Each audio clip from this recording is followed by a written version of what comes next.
Liberando sus frenos.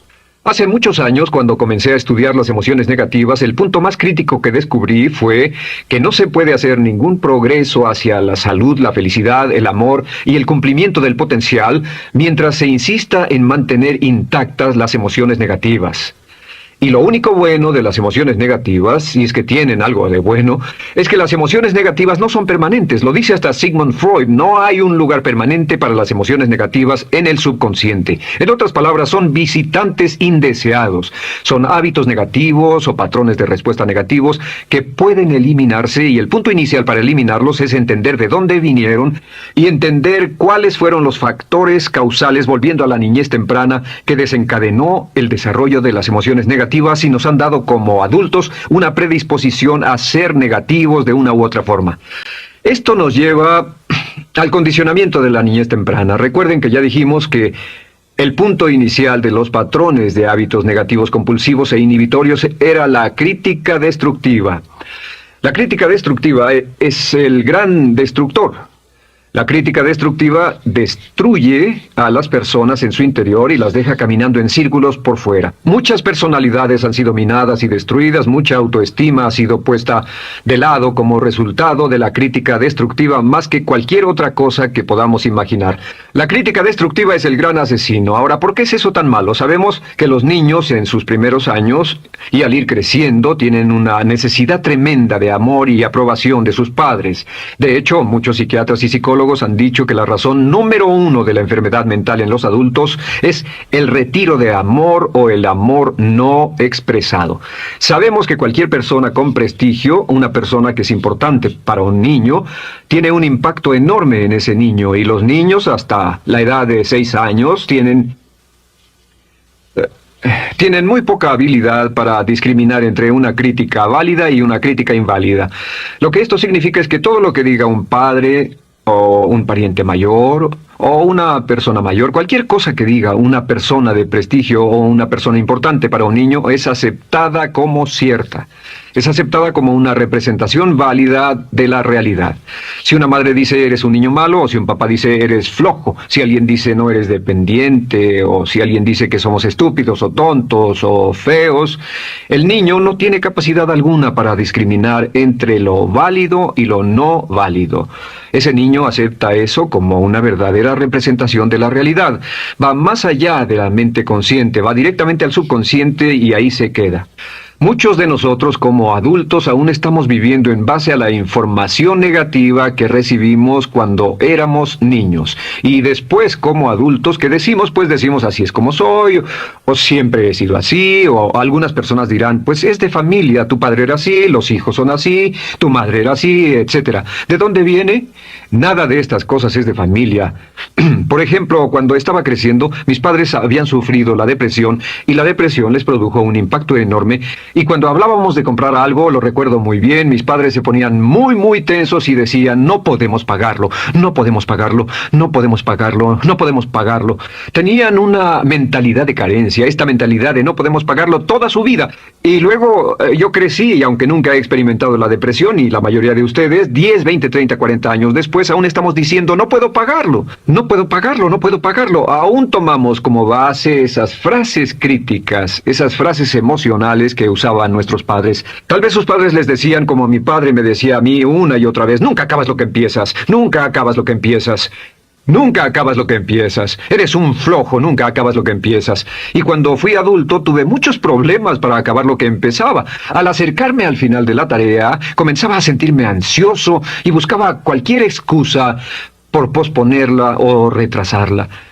El segundo factor que nos predispone a emociones negativas es la falta de amor.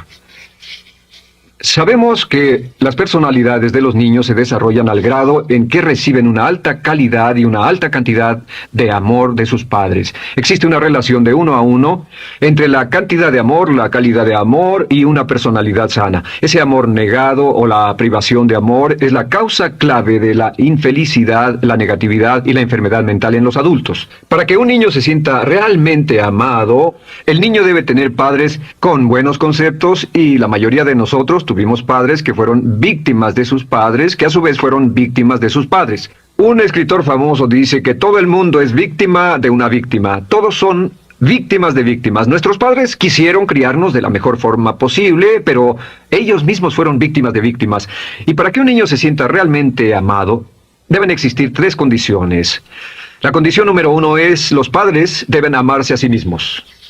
Los padres deben amarse a sí mismos. Recuerden, nunca le podrán dar más amor a otros que el que sienten por sí mismos. Si no se aman a sí mismos, no pueden amar a sus hijos. Si tienen un poco de amor por sí mismos, deben difundirlo en sus hijos. Si tienen poco amor por sí mismos y es absorbido por sus esposos, entonces, a veces, aunque deseen amar a sus hijos, no tienen amor que darles. Sus padres querían amarlos y en muchos casos no tenían amor para darles, y eso es porque nunca lo recibieron cuando crecieron. El segundo requisito es: los padres deben amarse mutuamente. Para que un niño crezca sintiendo confianza en sí mismo, crezca sintiéndose amado, a salvo y seguro, debe crecer en un ambiente donde los padres se amen. No hay nada que le dé más temor a un niño que crecer en un hogar donde los padres peleen entre sí, donde los padres no se amen, donde haya dificultades, porque el niño siempre tiene una tendencia, primero que nada, ser una víctima, pues al niño se le grita y se le vocifera, y entonces cree que la razón por la que mamá y papá pelean es su culpa. Ahora, una investigación interesante: como hay muchas familias de un solo padre, la investigación interesante muestra que cuando uno de los padres se va como resultado de una separación o un divorcio, los niños que quedan invariablemente están convencidos de que la razón por la que el otro padre se fue se debió a algo que él hizo. Y es importante que si un matrimonio o una relación va a terminar y uno se va a ir, que el padre que se quede les diga a los niños una y otra vez que la razón por la que la relación no funcionó no tuvo nada que ver con ellos. Solo tuvo que ver conmigo y con papá, conmigo y con mamá. No tiene nada que ver con el niño. El niño necesita oírlo muchas veces antes de que se sienta confiado y seguro. Y por supuesto, siempre es mejor que un niño sea criado por un padre que lo ama que por dos padres que no se aman. Una tercera condición que debe cumplirse si no quiere que exista la falta de amor es que los padres deben amar al niño. Los padres deben amar al niño. Bueno, esto parece muy obvio y muy lógico. La verdad es que, y esto es lo más difícil para usted y para mí como adultos, que ni siquiera lo pensamos, que es posible que nuestros padres no nos quisieron. No porque no lo intentaran, querían amarnos y tenían la intención de hacerlo, desde luego, etcétera, etcétera, pero simplemente como tenían conflictos mutuos y problemas sin resolver con sus padres, y sufrieron la guerra y la depresión, tenían que hacer carrera y otras responsabilidades, nunca lo lograron totalmente. ¿Entienden? Esa fue la dificultad. Lo deseaban, pero nunca lo lograron. La única forma en que puede amarse a un niño es pasando una gran cantidad y calidad de tiempo con el niño. Tiempo en gran cantidad y calidad con el niño.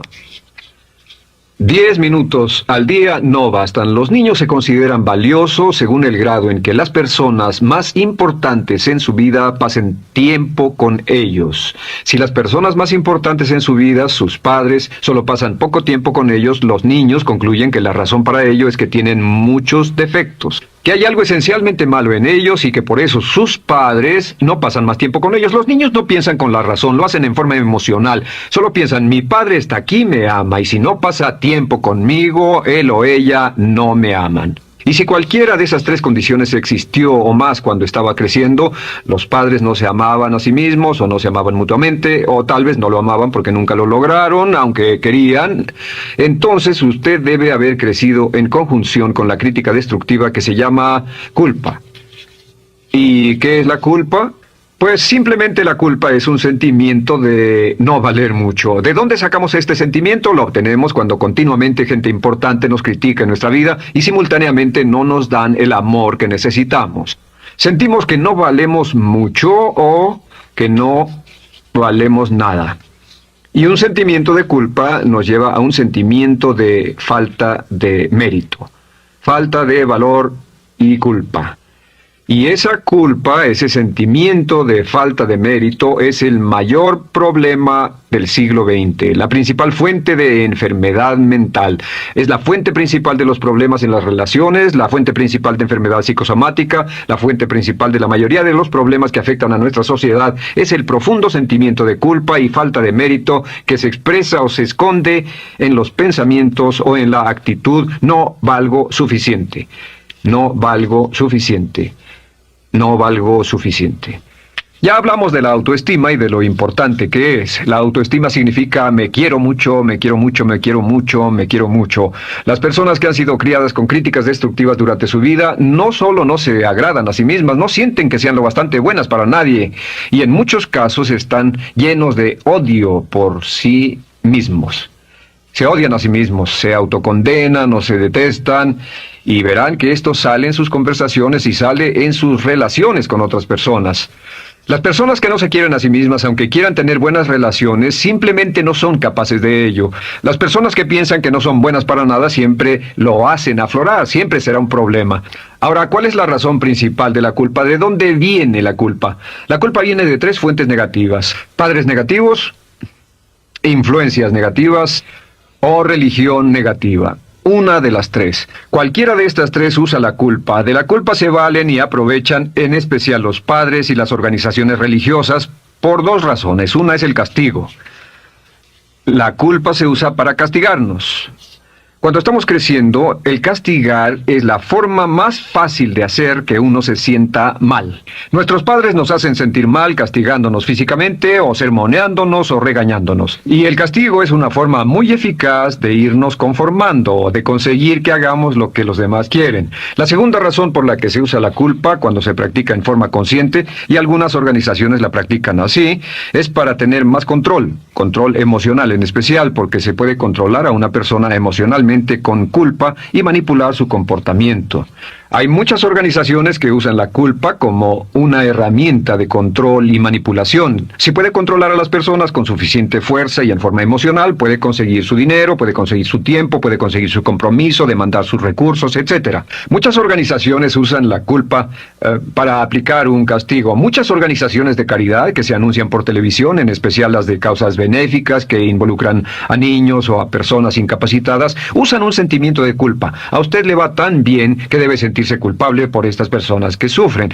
O envíenos algo de dinero y eso se encargará de su culpa por un momento hasta que lo incluyamos en nuestra lista de correo, etcétera. Y la culpa es un estándar. ¿Por qué se usa tan comúnmente? Pues primero que nada porque casi todos nosotros la tenemos en mayor o menor grado. Y número 2, es fácil. La culpa es fácil. ¿Por qué nuestros padres la usan con nosotros? ¿Por qué nuestras madres la usan con nosotros? Nuestras madres pueden controlarnos con la culpa en un cuarto repleto. Nuestra madre puede controlarnos a miles de kilómetros por teléfono. Los padres usan la culpa en sus hijos porque sus padres usaban la culpa en ellos y así sucesivamente. Es lo más fácil. No existe un esfuerzo físico. Puede hacerse con una mirada o de reojo o una palabra. Ya sabe que las personas siempre buscan lo más fácil. Esté alerta. Ustedes han sido criados en un ambiente donde se les ha hecho sentir culpa y casi todos lo vivimos.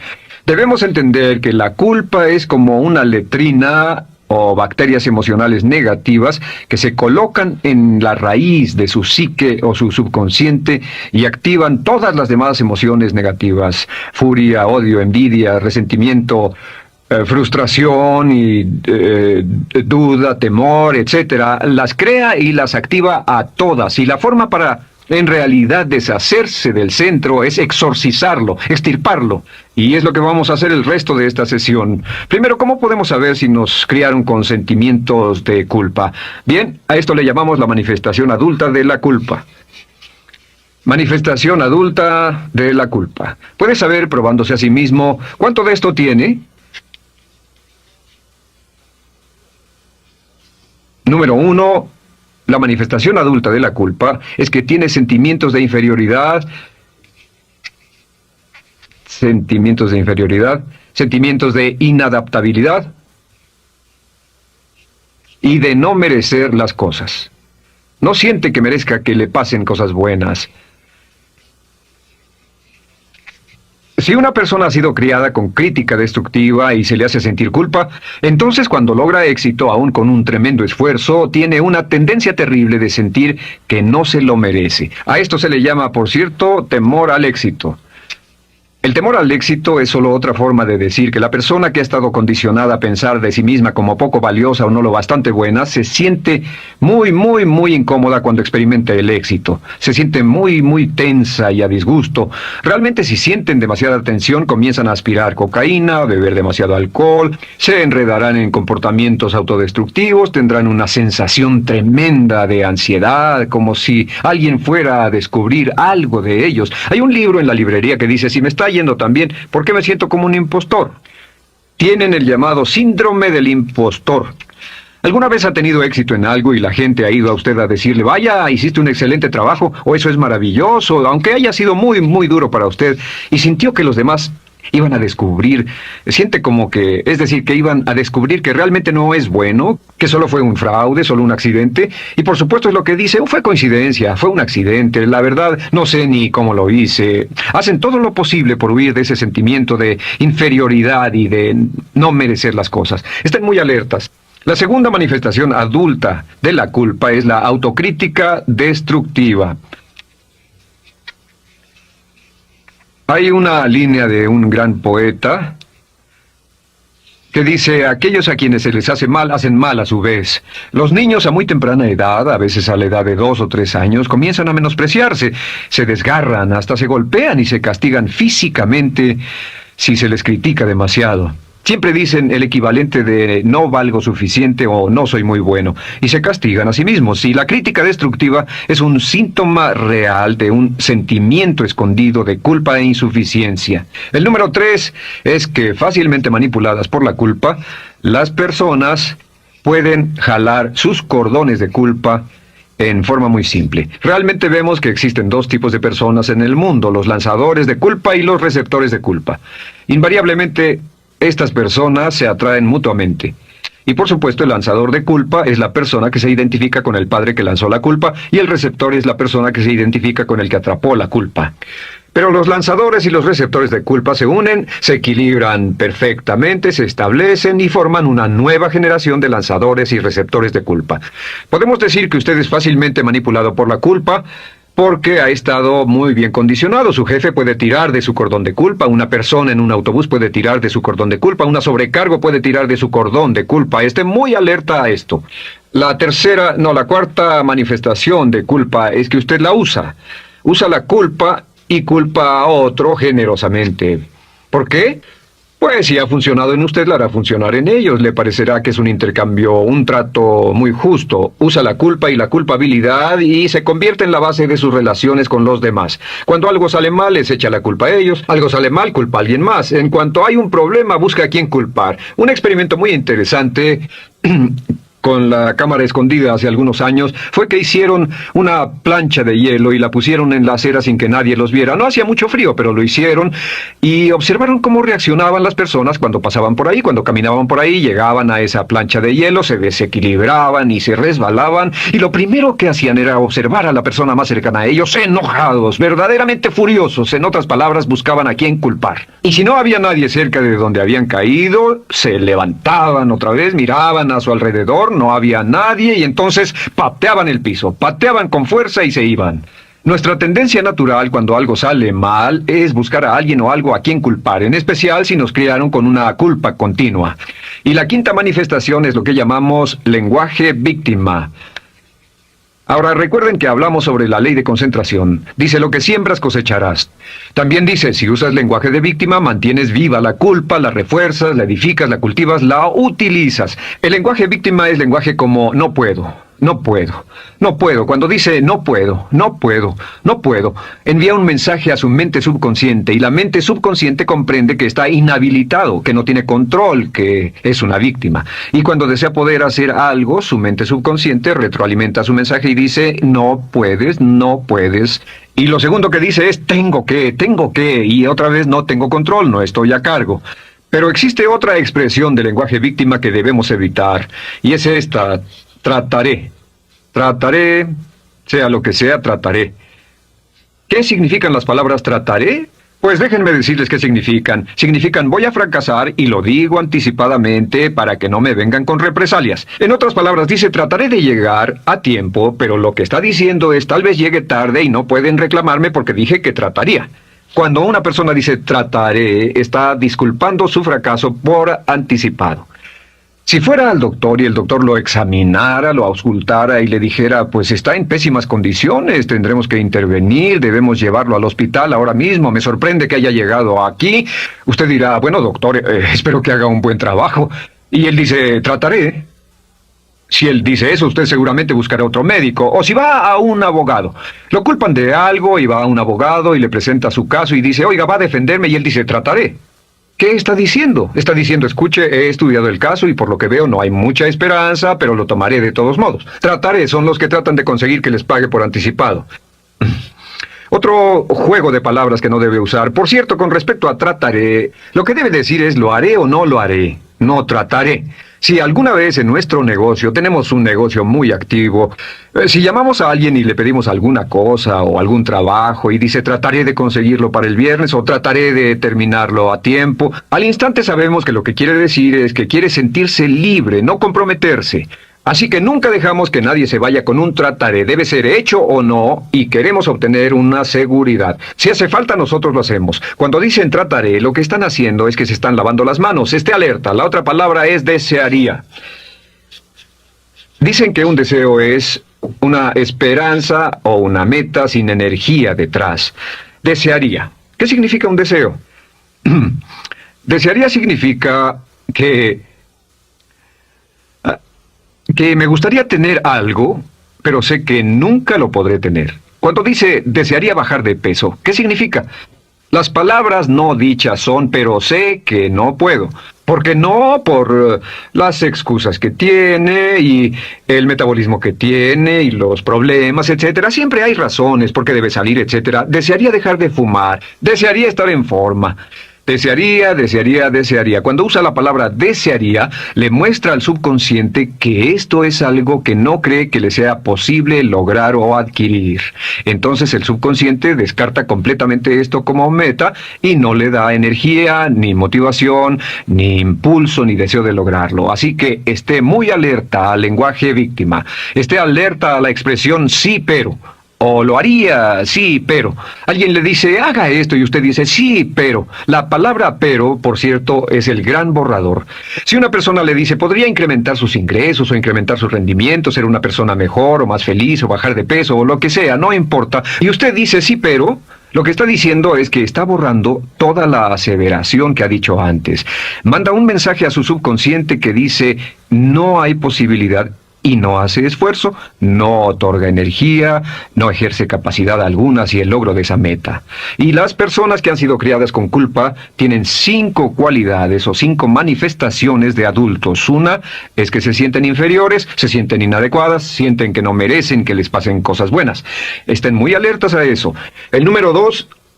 se autocompadecen continuamente, usan la autocrítica destructiva. El número 3, usan la culpa y la culpabilidad en ellos y en otros. El número 4, son manipuladas por la culpa. Y número 5, usan lenguaje víctima. Así que, ¿cómo nos deshacemos de la culpa? ¿No es sorprendente cómo se aclara esto? Este pizarrón, todo se borra. Tengo una varita mágica cuando me voy a sentar al escritorio. Entonces, ¿cómo nos deshacemos de la culpa? Para deshacerse de la culpa...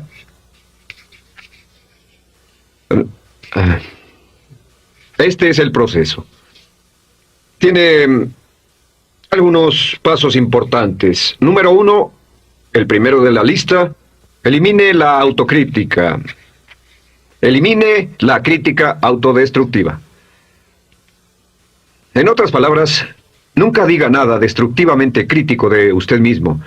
No lo diga. Esta es la regla básica. El subconsciente acepta lo que diga usted como cierto, como un mandato. Así que no diga nada de sí mismo que no desee sinceramente que sea cierto. No diga estoy cansado, estoy gordo. No diga no puedo o debo. No diga nada a menos que quiera que sea cierto. Las palabras que van después de la palabra yo son las palabras que su subconsciente registra como mandatos, excepto cuando dice yo desearía o lo intentaré. Así que elimine la crítica destructiva. Siempre hable en términos positivos sobre usted. Me gusta mi persona, puedo hacerlo, lo haré, escogí hacerlo, pero nunca diga no, no puedo. Número 2 es no dejarse manejar por la culpa. Rehúse ser manejado por la culpa. Porque cada vez que le permita a alguien que lo manipule por la culpa, ¿sabe qué pasa? Refuerza y hace más poderoso el efecto de la influencia de la culpa en su vida.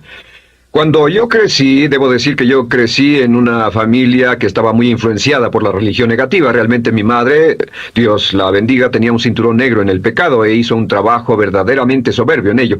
Y yo tardé en sobreponerme. Cuando me casé con Bárbara, ella también venía del mismo tipo de familia y recapacitamos. Hay una hermosa respuesta cuando uno de los dos caía de nuevo en los viejos patrones. Decía, no tratas de hacerme sentir culpable, ¿o sí? No tratas de hacerme sentir culpable, ¿o sí? Solo diga, no tratas de hacerme sentir culpable, ¿o sí? Y no deje que las personas lo manipulen usando la culpa. El número 3, no use la culpa o la culpabilidad y anuncie que no va a usarla. No la use en otras personas y permita que sus hijos o su cónyuge digan lo mismo. No tratas de hacerme sentir culpable, ¿o sí? Repítalo una y otra vez. Y si la otra persona le dice eso es lo que trato, contéstele no va a funcionar. Y no funcionará. Es que la culpa solo funciona mientras usted no sepa que está siendo usada en usted. El número 4 es lo que llamamos la ley del perdón. Es la más importante de todas. Realmente es el centro, es el meollo de toda esta sesión. La ley del perdón simplemente dice que usted está sano mentalmente hasta el grado en que pueda perdonar libremente y olvidar las ofensas. Que su habilidad para perdonar a los demás es la clave que determina su felicidad y su éxito en la vida. Su habilidad para perdonar a los demás es la única forma de eliminar la culpa. Su disponibilidad para perdonar a los demás y olvidar ofensas es el determinante más importante de si usted está o no totalmente integrado y es un adulto que funciona como ser humano. Porque la tendencia de culpar y de guardar rencores es una tendencia patológica infantil que la poseen todas las personas que están enfermas mentalmente. La habilidad para olvidar, para perdonar libremente, es la marca del ser humano realmente iluminado. Ahora, acepte eso como real. Hay 4 personas a las que debe perdonar. Número 1, perdone a sus padres. Perdone a sus padres por todo lo que le hayan hecho para herirlo. La mayoría de nuestras investigaciones muestran que casi todos nuestros problemas como adultos se remontan a no estar dispuestos o no poder perdonar a nuestros padres por algo que hicieron que nos hirió. Perdónelos un 100%, escríbales, llámeles por teléfono, dígales, o cuando menos perdónelos en su corazón, pero perdone a sus padres. Número 2, perdone a los otros. Perdone a todos los demás. Perdone a todos los que lo hayan herido de algún modo, por cualquier cosa, y déjelo así. Ahora, hay muchos que dicen no puedo perdonar a esa persona por lo terrible que me hizo, pero recuerde esto, el perdón es perfectamente egoísta. El perdón no tiene nada que ver con la otra persona, solo tiene que ver con su paz mental y con su propia integridad mental. Número 3, perdónese a sí mismo. Perdónese por todas las cosas débiles, tontas, insensatas y estúpidas que haya hecho, porque todas las personas han hecho cosas tontas, insensatas, estúpidas y ridículas, pero perdónese en un 100%. Y finalmente, la última parte de esto, si ha hecho algo que hirió a alguna persona, vaya a disculparse. Es sorprendente el hecho de vidas que se arruinan año tras año por personas que no tienen la fortaleza intestinal, las agallas y el valor para decir lo lamento. Una de las cosas más importantes es desarrollar carácter hasta el grado en el cual hacemos las cosas que son muy difíciles para nosotros, hasta el grado en el cual hacemos las cosas que sabemos que están bien, aunque sean difíciles, en especial cuando son difíciles emocionalmente. Y la clave para deshacerse de la culpa, la clave para ser una persona total y completamente positiva, es perdonar a los demás. Perdone a las personas con quienes ha sostenido una relación. Perdone a sus jefes anteriores. Perdone a los amigos que lo han herido. Perdone las inversiones que estuvieron equivocadas. Perdone a los jefes que lo despidieron. Perdone a sus padres. Perdone a todo el mundo. Desarrolle una actitud hacia la vida con la que rehúsa guardarle rencor a los demás. Solo repita una y otra vez: los perdono a él o a ella por todo. Los perdono por todo. Los perdono por todo. Y eso es todo. La clave para librarse de las emociones negativas es rehusarse totalmente a continuar con cualquier situación negativa. No olvide que es un acto muy egoísta y será tan egoísta como usted quiera. El acto del perdón lo libera y libera a la otra persona y le garantiza que se moverá rápidamente hacia el cumplimiento de su potencial. Para tener éxito, una mujer debe ser mejor en su trabajo que un hombre. Golda Meir.